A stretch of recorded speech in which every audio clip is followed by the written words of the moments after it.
Kisah ini diawali dengan sebuah perubahan takdir yang sangat mendadak dan penuh dengan kejutan di sebuah benteng bandit di atas pegunungan. Selama 3 bulan terakhir, kehidupan Lin Jingyao, seorang wanita tangguh yang memimpin kelompok perampok gunung, berjalan sangat tenang dan penuh warna. 3 bulan lalu, adiknya yang bernama mau membawa pulang seorang pria tampan yang ditemukan dalam keadaan pingsan dan menderita amnesia parah.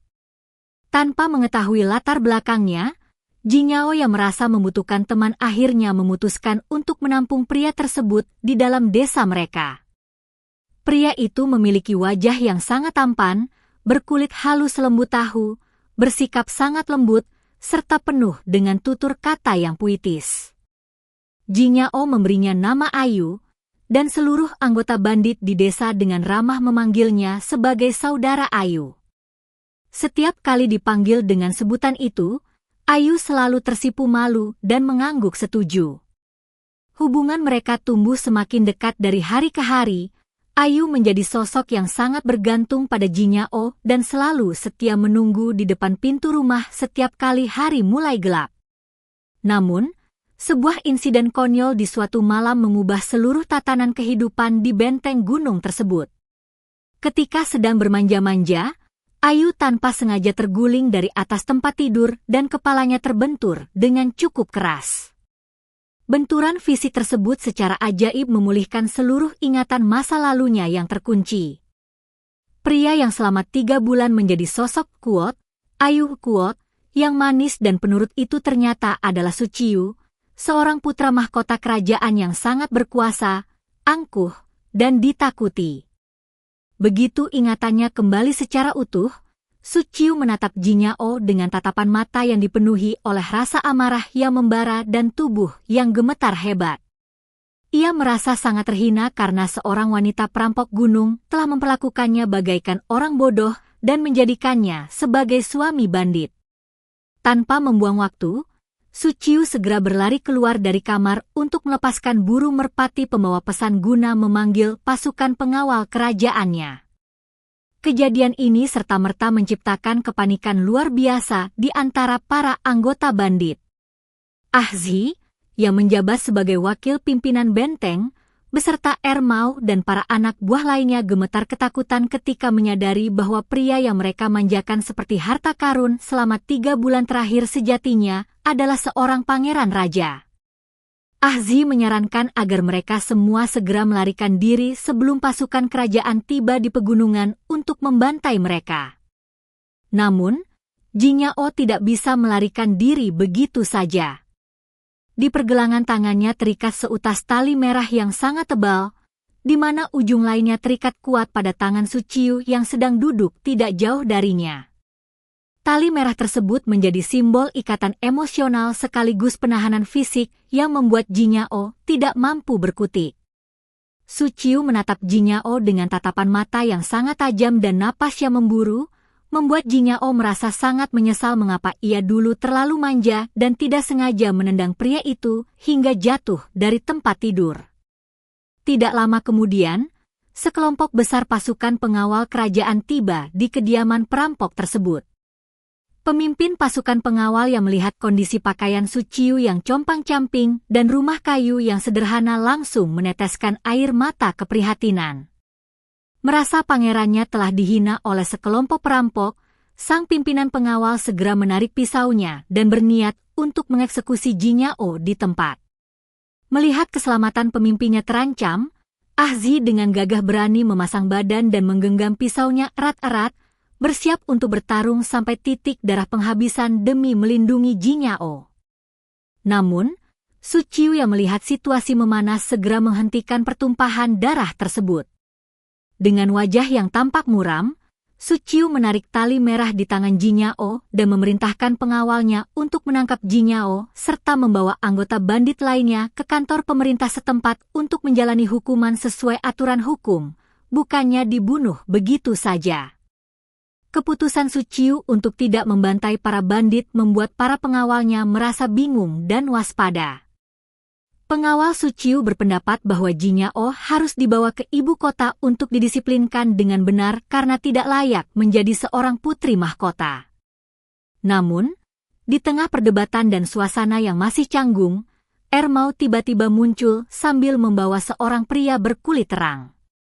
Dengan polosnya, Ermau menceritakan bahwa ia baru saja menemukan seorang cendekiawan yang tersesat di jalan dan berniat membawanya ke desa karena benteng mereka kekurangan orang terpelajar.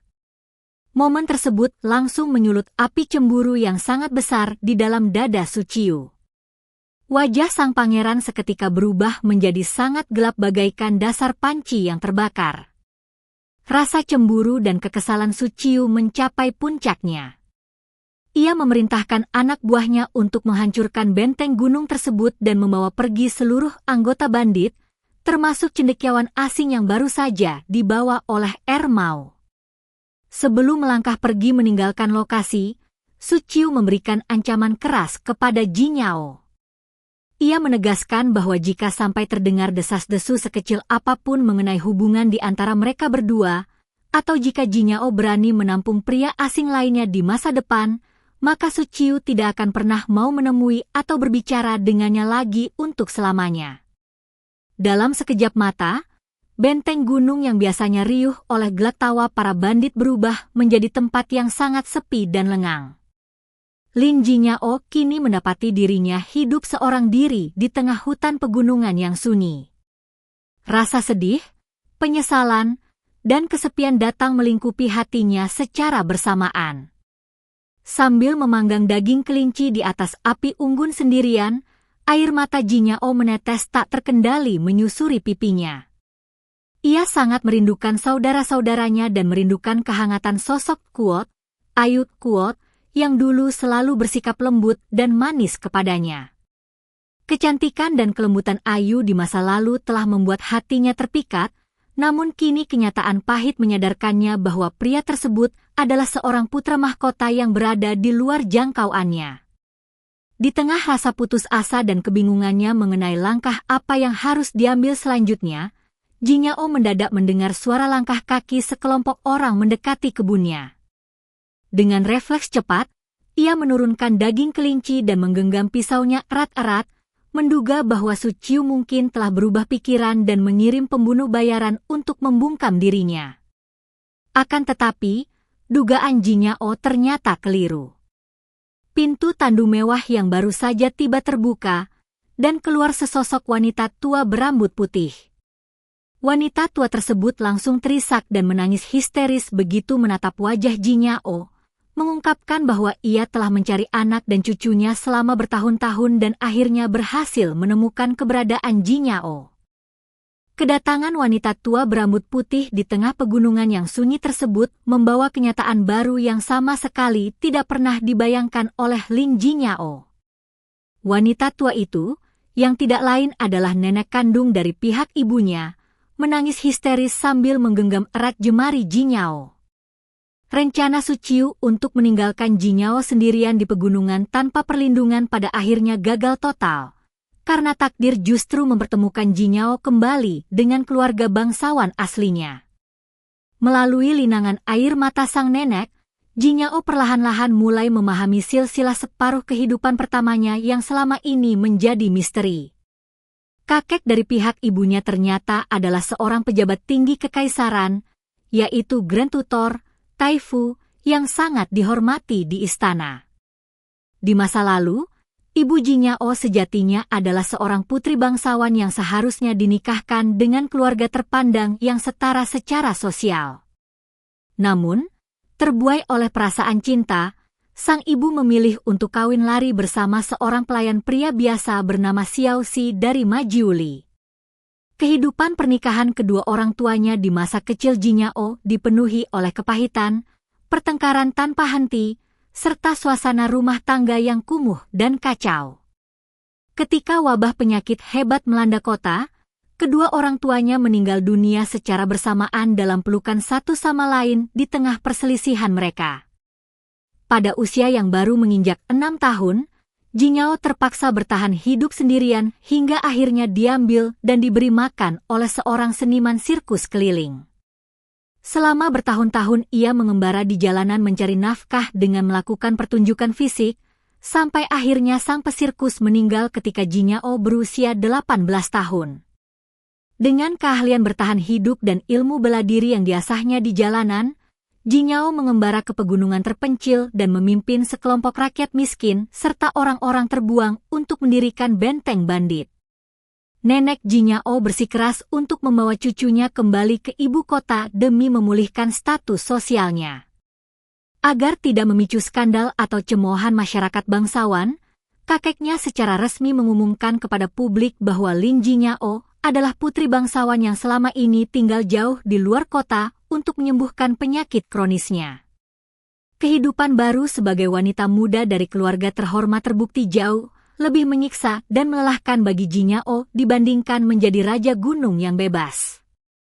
Ia harus menanggalkan pakaian pria yang rapi dan nyaman, lalu menggantinya dengan gaun panjang yang rumit serta hiasan kepala yang sangat berat hingga membuat kepalanya terasa bergoyang. Tata krama istana menuntutnya untuk berjalan pelan, berbicara dengan nada suara yang tinggi dan lembut, serta menahan tawa. Jika ia sampai tertawa terbahak-bahak atau melanggar aturan, tangan gurunya tidak akan ragu untuk memukul jemarinya. Meskipun merindukan kebebasan pegunungan, Jinyao tidak tega untuk kabur karena melihat mata tua kakek dan neneknya yang selalu berkaca-kaca penuh haru setiap kali menatap wajahnya. Setelah beberapa bulan Jinyao menunjukkan kemajuan dalam mempelajari tata krama, sang nenek dengan penuh semangat menyampaikan bahwa ia telah mengatur sebuah pernikahan yang sangat menguntungkan. Calon suaminya adalah pangeran ke-6 yang bernama Su Baijin. Neneknya menjelaskan bahwa pangeran ke-6 dan putra mahkota adalah saudara seibu dari permaisuri Bao, sehingga setelah putra mahkota naik tahta kelak, Su Baijin akan menjadi pangeran yang hidup mulia dan bebas tanpa beban politik. Namun, ketika sang nenek menunjukkan lukisan potret pangeran ke-6, mata Jinyao membelalak kaget dan ia menggelengkan kepalanya kuat-kuat bagaikan gendang gemerincing. Pria dalam potret tersebut memiliki kemiripan hingga 70% dengan Su Qiu. Ancaman Su Qiu bahwa ia tidak akan pernah mau menemui Jinyao lagi jika ada desas-desus di antara mereka masih terngiang jelas di benak Jinyao, membuat Jinyao merasa sangat takut untuk berhubungan dengan keluarga kerajaan. Guna meyakinkan cucunya, sang nenek mengajak Jinyao menghadiri pesta ulang tahun kakeknya di rumah besar mereka. Di tengah perjamuan yang dihadiri oleh ratusan tamu bangsawan, sang nenek menunjukkan sosok pangeran ke-6, Su Baijin, yang duduk di kursi kehormatan. Su Baijin memiliki paras yang tampan dengan pipi bayi yang lembut dan aura polos yang menggemaskan. Sang nenek berbisik bahwa Jinyao dan Su Baijin adalah pasangan yang sangat serasi, dan berniat meninggalkan mereka berdua agar bisa berbicara secara pribadi. Akan tetapi, di tengah lautan manusia tersebut, pandangan mata Jinyao tanpa sengaja justru jatuh pada sosok pria lain yang duduk tidak jauh dari sana, Su Qiu. Setelah 3 atau 4 bulan tidak bertemu, penampilan Su Qiu tampak sedikit berubah. Sang pangeran terlihat lebih kurus, dengan garis rahang yang semakin tajam dan tegas, membuat ketampanannya semakin menonjol dan dominan di antara pria-pria lainnya. Jinyao sempat mengagumi selera dan pilihannya sendiri di dalam hati. Namun, secara mendadak Su Qiu seolah-olah merasakan kehadiran seseorang. Ia memalingkan wajahnya dan mata mereka berdua saling berbenturan. Pupil mata Su Qiu seketika menyempit tajam karena terkejut. Panik setengah mati, Jinyao langsung mengangkat gaun panjangnya dan berlari sekuat tenaga menuju taman belakang untuk menghindar. Su Qiu yang melihat sosok Jinyao segera bangkit dan mengejarnya sambil menyerukan nama Kuot, Lin Jinyao, Kuot, dengan nada penuh amarah. Dalam keadaan panik bagaikan dikejar hantu pendendam, Jinyao sampai di halaman belakang dan bertemu dengan seorang pelayan wanita. Jinyao dengan cepat melepas jubah luarnya, memakaikannya ke tubuh pelayan tersebut, dan memerintahkannya untuk mengaku sebagai satu-satunya orang di taman jika ada yang bertanya. Jinyao kemudian menyelinap masuk dan bersembunyi di dalam sebuah ruangan kosong di dekatnya. Melalui celah kertas jendela, Jinyao menyaksikan Su Qiu tiba dengan napas memburu dan wajah dingin tanpa emosi. Pelayan kecil yang ketakutan langsung berlutut gemetar dan menyatakan bahwa ia sedang memberi makan ikan di kolam. Su Qiu menatap jubah tersebut sejenak, bergumam pelan dengan suara yang tidak terdengar jelas, lalu berbalik pergi dengan bahu yang tampak lesu. Melihat punggung Su Qiu yang perlahan menghilang, dada Jinyao mendadak diselimuti oleh perasaan sedih yang sangat aneh. Tak lama setelah insiden kejar-kejaran tersebut, sang nenek berhasil mengatur pertemuan pribadi antara Jinyao dan pangeran ke-6, Su Baijin. Jinyao merasa sangat canggung dan bingung harus memulai pembicaraan dari mana. Namun, Su Baijin justru menjadi pihak pertama yang membuka suara dengan nada sangat terkejut. Su Baijin mengungkapkan bahwa ia mengenali wajah Jinyao karena ruang kerja milik kakak kandungnya, putra mahkota Su Qiu, dipenuhi oleh puluhan bahkan ratusan lukisan potret wajah Lin Jinyao. Su Baijin menegaskan bahwa Jinyao adalah wanita yang sangat dicintai oleh kakaknya, sehingga ia merasa heran dan mempertanyakan mengapa wanita kekasih kakaknya kini justru dijodohkan dengannya. Setelah pertemuan tak terduga yang mengejutkan tersebut, tabir di balik motif sebenarnya dari pangeran ke-6, Su Baijin, mulai terungkap secara jelas. Berbeda dengan dugaan orang-orang bahwa Su Baijin benar-benar jatuh cinta pada pandangan pertama kepada Lin Jinyao, niat pria muda itu sejatinya dipenuhi oleh ambisi balas dendam yang sangat kekanak-kanakan terhadap kakak kandungnya sendiri, putra mahkota Su Qiu. Sejak mereka masih kecil, Su Qiu yang berusia 2 tahun lebih tua selalu bertindak dominan, mengendalikan seluruh aspek kehidupan Su Baijin, bahkan melarangnya untuk menikahi wanita yang sangat dicintainya. Wanita yang dicintai Su Baijin ternyata adalah seorang aktris atau penyanyi teater. Ketika Su Baijin secara tidak sengaja mengetahui bahwa ruang kerja Su Qiu dipenuhi oleh ratusan lukisan wajah Lin Jinyao, sebuah ide licik langsung terlintas di benaknya. Ia bertekad untuk merebut dan menikahi wanita yang paling dicintai oleh kakaknya hanya demi melihat Su Qiu kelak diliputi amarah yang luar biasa. Lin Jinyao mencoba meluruskan kesalahpahaman tersebut dengan menegaskan bahwa dirinya dan Su Qiu sejatinya adalah musuh, serta menyatakan bahwa ia sama sekali tidak bersedia untuk menikahi Su Baijin. Namun, Su Baijin tidak mengindahkan penolakan tersebut. Dengan senyuman licik bagaikan seorang antagonis kecil, Su Baijin menyatakan bahwa ia tidak peduli apakah Jinyao menganggap Su Qiu sebagai musuh atau bukan. Yang terpenting baginya adalah membawa Jinyao berkeliaran di depan mata kakaknya setiap hari untuk memprovokasi emosi sang putra mahkota. Su Baijin bahkan dengan percaya diri meyakinkan Jinyao bahwa di dalam kediaman Taifu yang penuh dengan tekanan ini, tidak ada seorang pun selain dirinya yang sanggup memberikan perlindungan. Jinyao yang memperhatikan tingkah pola pangeran ke-6 hanya bisa mengeluh di dalam hati, menyadari bahwa Su Baijin memiliki sifat dramatis yang tidak jauh berbeda dari kakaknya. Bahkan sebelum dekri pernikahan kekaisaran diterbitkan secara resmi oleh raja, Su Baijin sudah tidak sabar untuk memamerkan hubungannya dengan Jinyao di hadapan publik. Ia secara khusus membawa Jinyao menghadiri sebuah jamuan makan malam resmi di Istana Kekaisaran. Tidak berhenti di situ, dengan sengaja Su Baijin memilih posisi duduk yang berada tepat di seberang meja tempat Su Qiu berada.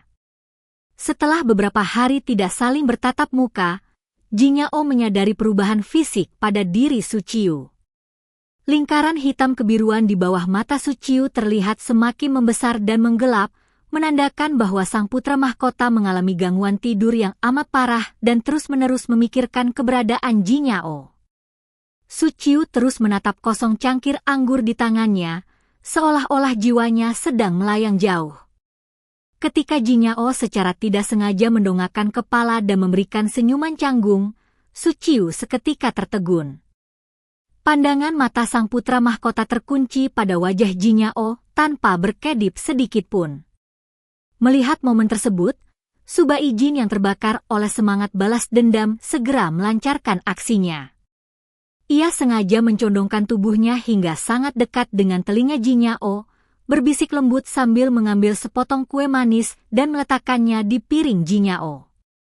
Su Baijin berbisik memprovokasi, menyuruh Jinyao memperhatikan bagaimana jemari Su Qiu mulai gemetar hebat menahan amarah yang membakar dada. Jinyao melirik ke arah Su Qiu dan merasa merinding saat melihat tatapan mata putra mahkota yang begitu tajam bagaikan sebilah pisau yang siap menghujam tubuhnya. Puncak ketegangan terjadi ketika Jinyao mengulurkan tangannya untuk mengambil kue pemberian Su Baijin. Tiba-tiba, sebuah suara benturan keras dan renyahnya kaca pecah terdengar menggelegar dari meja utama. Su Qiu telah meremas gelas anggur berbahan kristal di genggaman tangannya hingga hancur berkeping-keping. Pecahan tajam dari gelas tersebut melukai telapak dan jemari tangannya, menyebabkan darah segar mengalir deras membasahi meja. Kasim kecil yang berdiri di samping Su Qiu berteriak histeris dalam kepanikan, menarik perhatian seluruh tamu undangan di ruangan tersebut. Dalam keadaan panik dan ketakutan melihat mata Su Qiu yang memerah penuh air mata dan amarah, Jinyao menyelesaikan jamuan makan malam tanpa berani mendongakkan kepalanya lagi. Begitu acara berakhir, Jinyao segera meninggalkan Su Baijin dan berlari sekuat tenaga menuju tanduk keluarganya. Namun, melarikan diri dari Su Qiu ternyata bukanlah perkara mudah. Sebelum Jinyao sempat melangkah masuk ke dalam tandu, sebuah cengkraman tangan yang sangat kuat dan dingin menghantam pergelangan tangannya.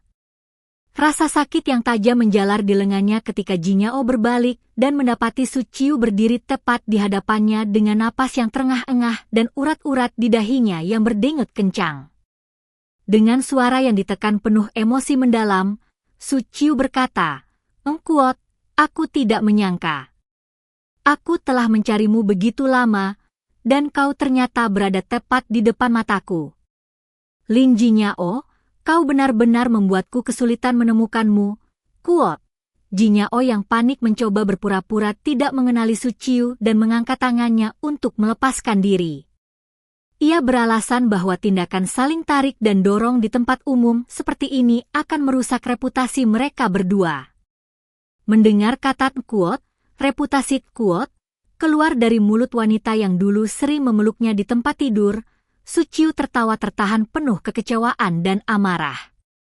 Tanpa memedulikan penolakan Jinyao, Su Qiu mengulurkan tangannya yang lain dan menyentuh bagian belakang leher Jinyao.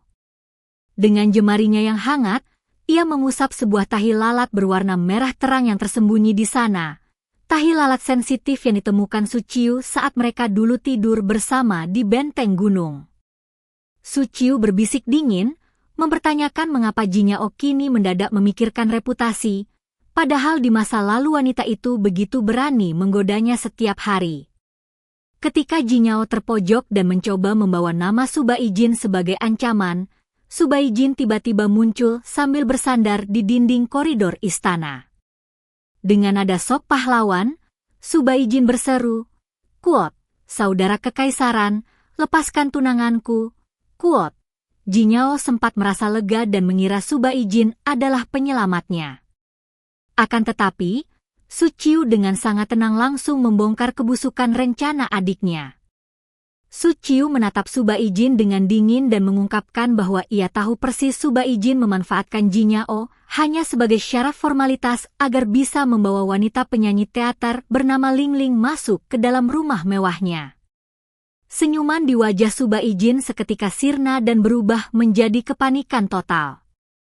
Tanpa membuang waktu lebih lama dalam perdebatan konyol itu, Su Qiu menggenggam erat tangan Jinyao dan menariknya pergi dengan langkah yang sangat cepat. Angin malam berhembus kencang menerpa rambut mereka saat Su Qiu membawa Jinyao melintasi koridor istana hingga sampai di ruang kerja kakeknya, Grand Tutor Liu. Di dalam ruang kerja yang tenang, kakek Liu dan nenek Jinyao terkejut melihat kedatangan putra mahkota yang membawa cucu perempuan mereka dengan wajah yang sangat muram. Sang nenek yang panik dan ketakutan segera meminta maaf, mengira bahwa pangeran marah karena latar belakang Jinyao yang pernah menjadi perampok gunung. Nenek menyembah dan menyatakan bahwa Jinyao yang nakal sungguh tidak layak untuk menikahi pangeran keenam. Mendengar hal tersebut, Su Qiu justru menegang dan langsung memotong perkataan sang nenek. Dengan nada suara yang tegas dan berapi-api, Su Qiu membongkar seluruh keburukan masa kecil pangeran ke-6 di hadapan kedua orang tua itu.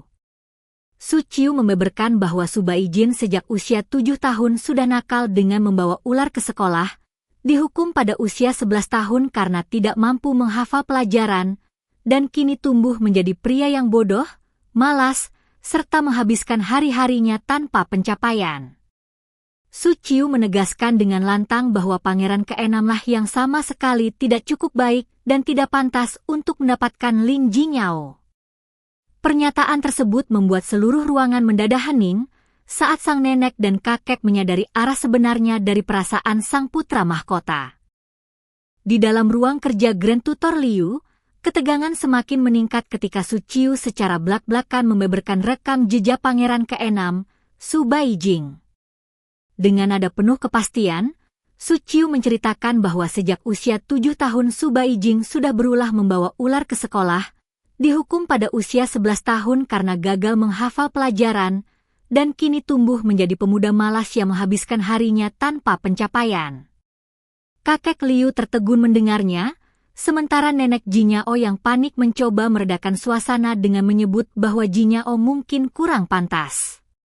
Namun Su Qiu justru menegaskan bahwa pangeran ke-6 lah yang sama sekali tidak cukup baik bagi Jingyao. Pernyataan tegas tersebut membuat seluruh ruangan hening seketika. Su Qiu yang menyadari emosinya membumbung tinggi mencoba mengatur napasnya kembali, sementara wajahnya memerah canggung. Jingyao memanfaatkan kelengahan itu untuk melepaskan jemarinya dari cengkeraman Su Qiu. Menatap telapak tangannya yang kosong, Su Qiu berdalih dengan suara dingin bahwa ia tidak berniat menuduh Su Baijing secara berlebihan, melainkan hanya ingin menegaskan bahwa mereka berdua tidak cocok menjadi pasangan.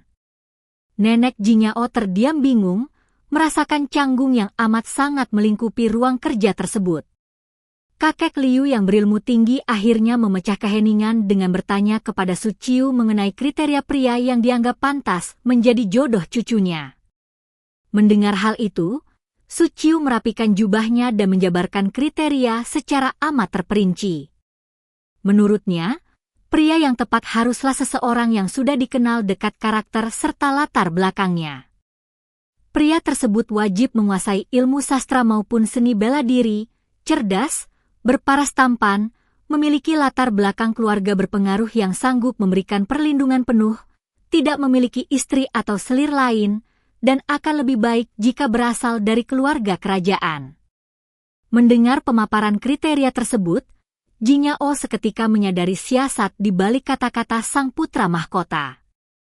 Seluruh kriteria ideal yang dijabarkan Su Qiu tidak lain adalah deskripsi mengenai dirinya sendiri.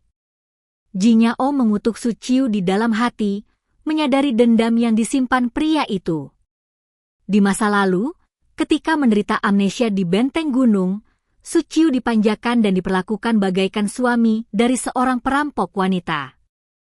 Kini setelah pulih dan berkuasa, Su Qiu berniat menikahi Jingyao agar bisa perlahan-lahan mendisiplinkan serta mengendalikan hidup Jingyao di bawah otoritasnya.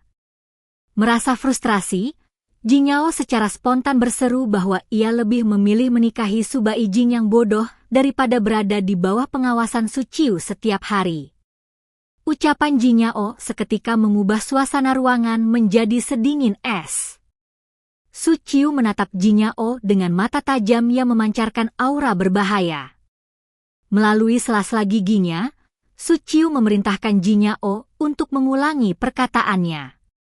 Menyadari ancaman besar tersebut, insting bertahan hidup Jingyao bergejolak. Tanpa membuang waktu, Jingyao segera membalikkan badan dan berlari keluar ruangan. Su Qiu berniat mengejarnya, tetapi langkahnya terhenti oleh kedatangan kerabat bangsawan lain. Setelah suasana mereda, Jingyao duduk berdua bersama kakek Liu di ruang kerja yang tenang. Kakek Liu menatap cucunya dengan kasih sayang dan menanyakan kebenaran perasaan antara Jingyao dan putra mahkota. Kakek Liu menawarkan diri untuk memperjuangkan pernikahan mereka di hadapan raja jika mereka saling mencintai. Namun Jinyao menggelengkan kepalanya kuat-kuat dan bersumpah tidak akan pernah mau menikah dengan Su Qiu. Ia menegaskan tujuannya kembali adalah untuk berbakti merawat kakek dan nenek di masa tua mereka. Kakek Liu hanya bisa tertawa melihat keteguhan hati cucunya. Hari-hari berikutnya berlalu dengan tenang di kediaman Taifu. Topi pernikahan tidak pernah lagi diangkat, sehingga Jinyao bisa bersantai memancing di kolam dan bermain bersama anjing penjaga. Namun di dalam hatinya, tembok tinggi rumah bangsawan itu terasa bagaikan sangkar yang membatasi kebebasannya. Ia merindukan kebebasan pegunungan, tetapi sadar jika nekat melarikan diri dari ibu kota, Su Qiu yang pendendam pasti akan dengan mudah menangkapnya kembali. 5 hari kemudian, karena merasa sangat bosan, Jinyao memutuskan untuk berjalan-jalan di pasar ibu kota. Sambil menikmati manisan buah hawthorn, langkahnya mendadak terhenti ketika seorang wanita bertubuh seksi berpakaian mewah menghalangi jalannya. Wanita beraroma parfum menyengat itu menatap Jinyao dengan keangkuhan dan langsung mengonfirmasi identitas Jinyao. Jinyao heran mengapa orang-orang di ibu kota selalu mengenali wajahnya. Wanita itu kemudian memperkenalkan dirinya sebagai kekasih pujaan hati pangeran ke-6, Su Baijing. Mengamati sikap wanita yang tidak sopan itu, Jinyao menilai bahwa Su Qiu jauh lebih normal dibandingkan Su Baijing yang memilih wanita seperti ini. Melihat Jinyao hanya diam menatapnya, wanita itu menjadi murka.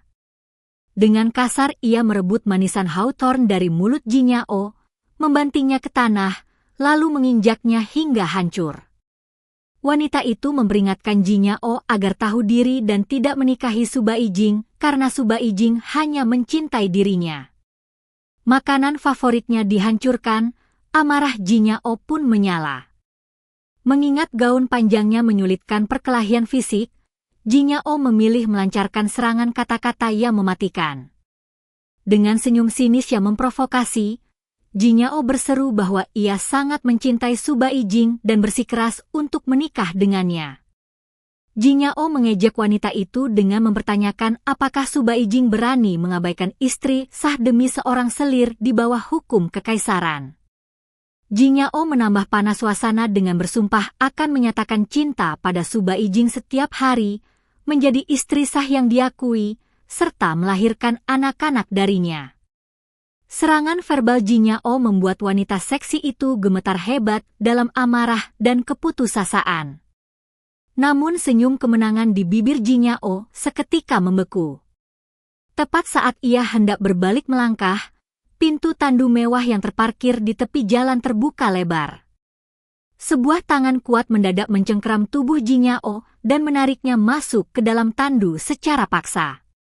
Sosok yang menangkapnya tidak lain adalah putra mahkota Su Qiu, yang mendengarkan seluruh deklarasi cinta palsu Jinyao dari dalam tandu dengan wajah merah pada menahan amarah yang meledak.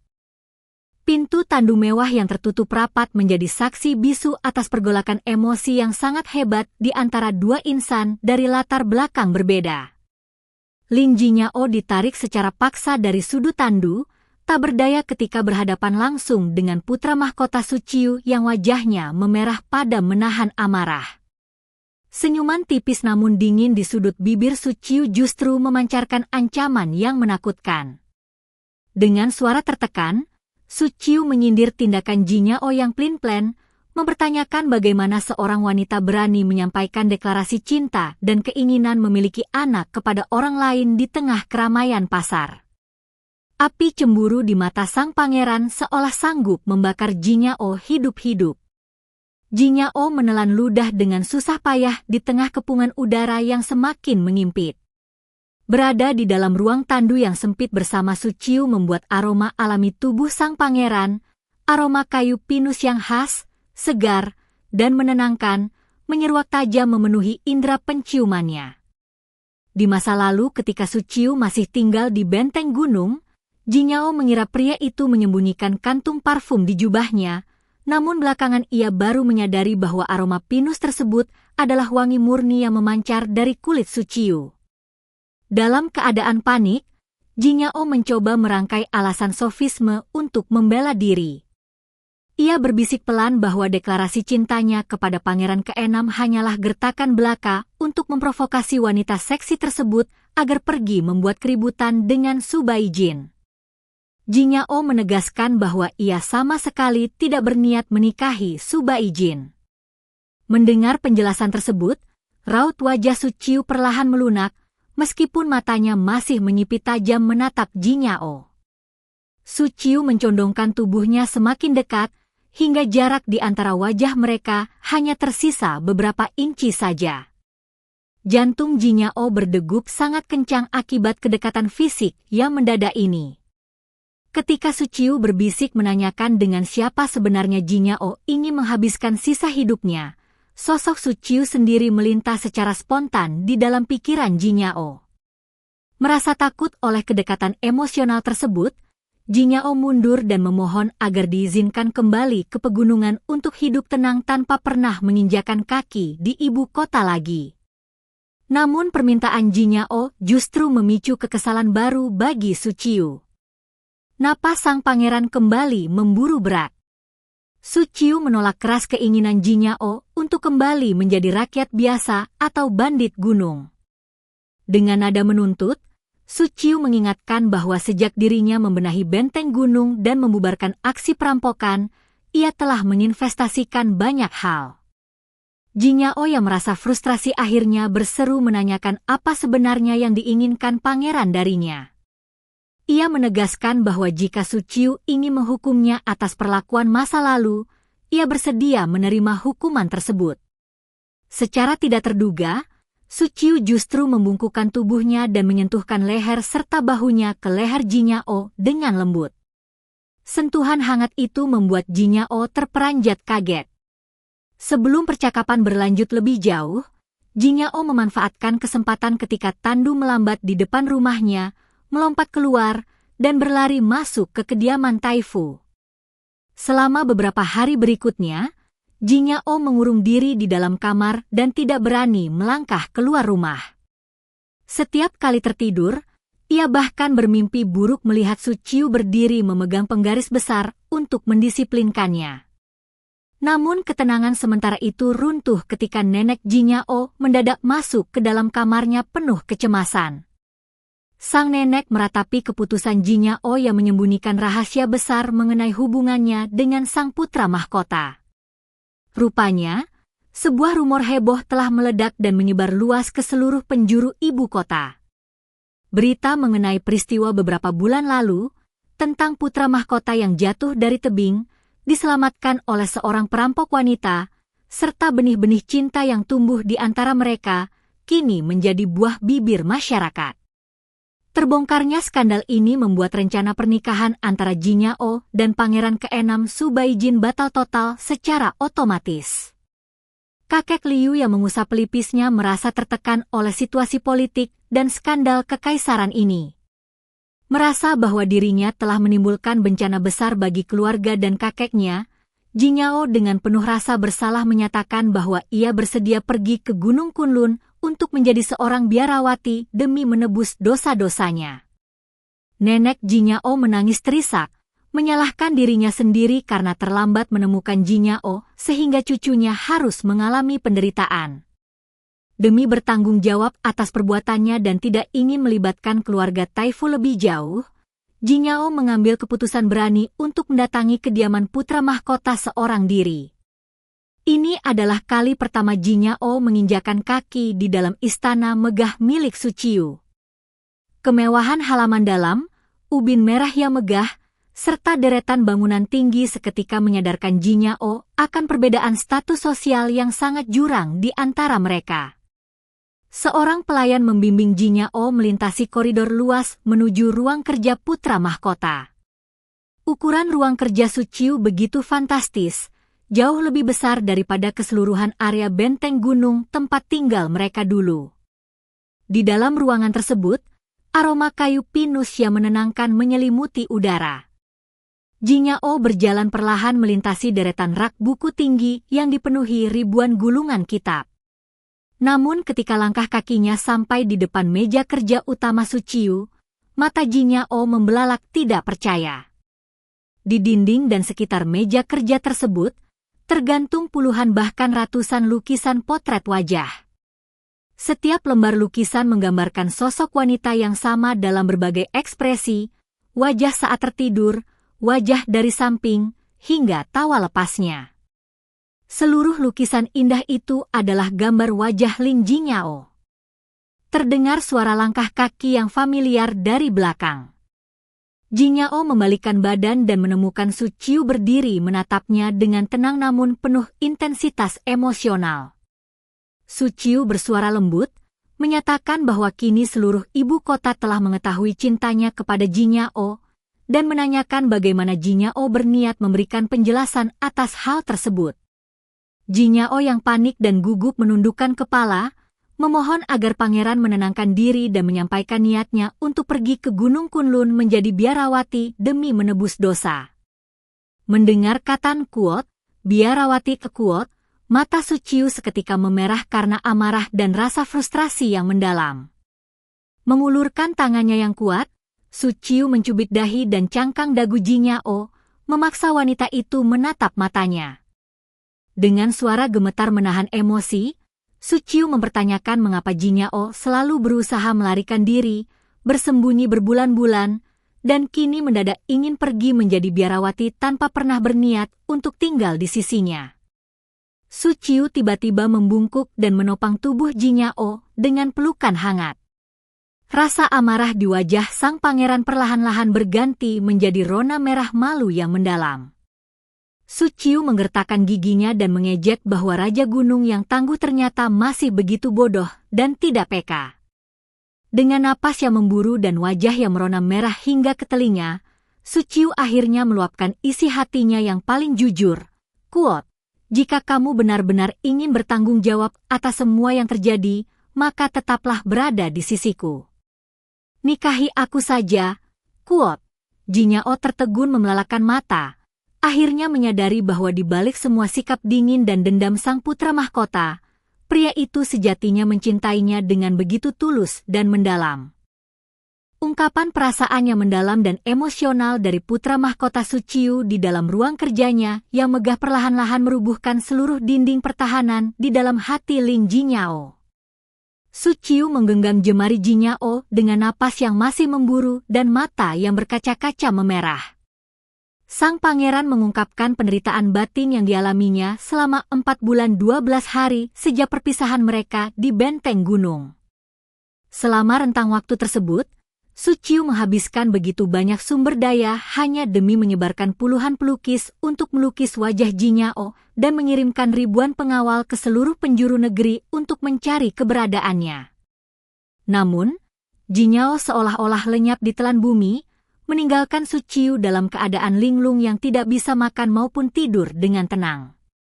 Dalam kondisi setengah bermimpi dan setengah sadar, Su Qiu bahkan sering mengalami halusinasi bahwa Jinyao berdiri di hadapannya.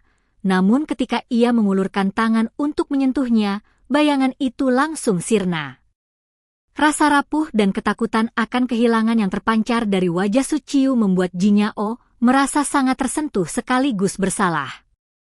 Su Qiu meratapi bagaimana setiap kali mereka bertemu kembali, Jinyao selalu berusaha menghindarinya, berpura-pura tidak mengenalnya, bahkan bersikeras untuk menikahi pangeran ke-6 atau melarikan diri menjadi seorang biarawati di Gunung Kunlun. Tanpa memberi kesempatan bagi Jinyao untuk memotong pembicaraannya, Su Qiu menundukkan kepalanya, merengkuh tubuh Jinyao ke dalam pelukan yang sangat erat, lalu menciumnya dengan penuh kehangatan. Puluhan gulungan lukisan potret wajah Jinyao yang tadinya tersusun di atas meja kerja berserakan jatuh ke lantai. Di tengah riuhnya lukisan yang bertebaran, Su Qiu berbisik lembut memohon agar Jinyao bersedia menikah dengannya.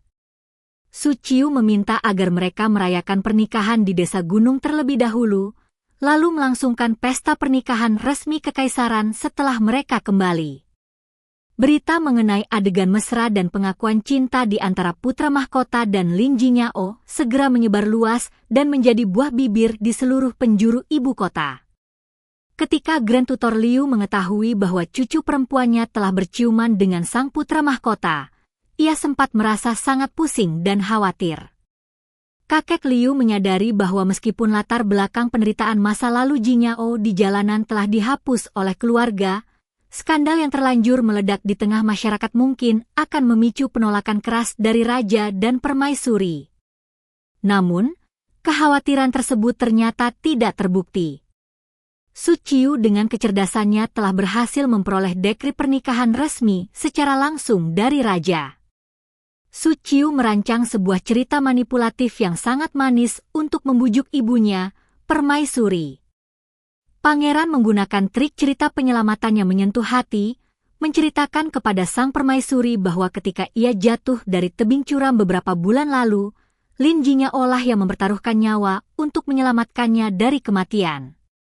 Su Qiu menegaskan bahwa ia harus membalas budi penyelamatan nyawa tersebut dengan menyerahkan seluruh jiwa dan raganya untuk menikahi Jinyao. Mendengar penuturan yang begitu dramatis, sang permaisuri yang berhati lembut menangis terisak penuh haru. Dengan air mata berlinang, sang permaisuri meraih jemari Jinyao, menggenggamnya erat, dan mengucapkan terima kasih yang amat mendalam karena Jinyao telah menyelamatkan nyawa putra kesayangannya. Sementara itu, Pangeran ke-6 Subaijin yang berdiri di belakang ibunya hanya bisa menggertakkan gigi menahan kekesalan karena rencananya gagal total. Dekri pernikahan kekaisaran yang megah pada akhirnya resmi diserahkan ke tangan Grand Tutor Liu. Keesokan harinya, Su Qiu menggenggam erat tangan Jinyao untuk membawanya melakukan perjalanan kembali ke benteng Gunung Niangzishan. Sejak malam sebelumnya, sikap Su Qiu berubah menjadi sangat manis dan protektif. Dalam setiap kalimat yang diucapkannya, Su Qiu secara obsesif selalu menyertakan panggilan Kuot, istriku Kuot. Saat menyusuri jalanan pegunungan yang licin dan berbatu, Su Qiu dengan penuh perhatian membantu Jinyao mengenakan sepatu, memegang tangannya erat-erat, dan mengingatkannya untuk berjalan perlahan agar tidak tersandung. Ketika Jinyao berguyon bahwa ia telah tinggal di pegunungan ini selama bertahun-tahun sehingga tidak mungkin tersesat, Su Qiu hanya tersenyum lembut tanpa melepaskan genggaman tangannya. Saat mereka melewati puncak gunung yang familiar dan semakin mendekati lokasi benteng, mata Jinyao membelalak kagum. Pemandangan di depan mereka sungguh luar biasa indah. Seluruh pohon di sepanjang lereng gunung dihiasi oleh pita-pita merah yang berkibar tertiup angin, dan benteng gunung bersinar terang benderang oleh cahaya lentera. Dari kejauhan, suara sorakan riuh terdengar memanggil, "Kuot, bos sudah kembali, Kuot, Ahzi, Ermau," dan seluruh saudara anggota bandit yang dulu tinggal bersamanya berhamburan berlari menyambut kedatangan Jinyao dengan mata memerah penuh kebahagiaan. Su Qiu yang melihat para mantan bandit mencoba merangkul bahu Jinyao seketika berubah wajahnya menjadi gelap karena cemburu, lalu dengan cepat menarik Jinyao ke belakang tubuhnya sambil menyuruh mereka menjaga jarak. Ahzi sambil tertawa terbahak-bahak menggaruk kepalanya dan menceritakan kebenaran di balik apa yang terjadi selama ini. Rupanya, meskipun Su Qiu saat itu bersikap sangat garang dan membawa pengawal kerajaan, sang putra mahkota sama sekali tidak mempersulit atau membantai mereka. Setelah melakukan penyelidikan menyeluruh, pihak berwenang menemukan fakta bahwa kelompok bandit Jinyao hanya merampok pejabat-pejabat korup dan tidak pernah sekalipun menindas rakyat kecil. Oleh karena itu, Su Qiu tidak hanya membebaskan mereka dari hukuman berat, melainkan juga memberikan kesempatan untuk menebus kesalahan melalui pelayanan masyarakat. Su Qiu mendanai secara pribadi pembangunan ulang benteng gunung tersebut dan mengubahnya menjadi pos eksekusi kebakaran gunung, pos persinggahan Xiangshanyi, yang khusus melayani para pedagang yang melintas.